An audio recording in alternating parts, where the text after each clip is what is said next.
देखो आज महाशिवरात्रि उपलक्षे आप देखिए आम सिद्ध बलराम जी पीठ मध्य बकुलेश्वर पीठ में भक्ति भावमय गोटे परिवेश सृष्टि होती देखिए हजार हजार संख्यार भक्त मैंने उपवास रही आज महाप्रभु उद्देश्य दीप प्रज्वलन कर निज निजर परिवार सुख शांति समृद्धि आशा कर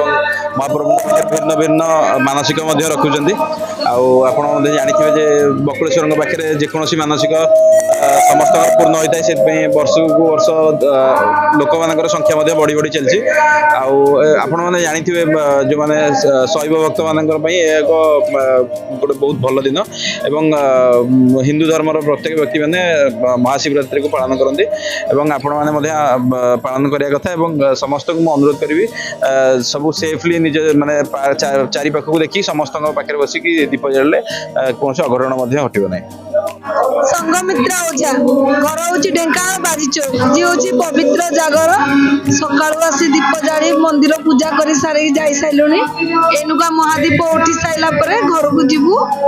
निश्चित भाव समस्त पालन करवा उचित महिला छुआ छोटू बड़ू समस्ते पालन करवा उचित महात्मा अच्छी कि महाप्रभु आपण जहाँ मानसिक करेंगे महाप्रभु निश्चित पालन करेंगे मन इच्छा पूरण करेंगे मन में जहाँ अच्छे आप कही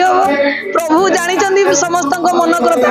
प्रभु जानी क्या मन में कौन अच्छी से हिसाब से वरदान देवे आशीर्वाद देवे प्रभु से समस्त को आशीर्वाद करूँ आज जमी महादीप उठिले आम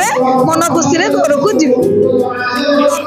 मन में जदि भक्ति से श्रद्धा थी निश्चित भाव प्रभु आपण मन बाछा पूरण करेंगे।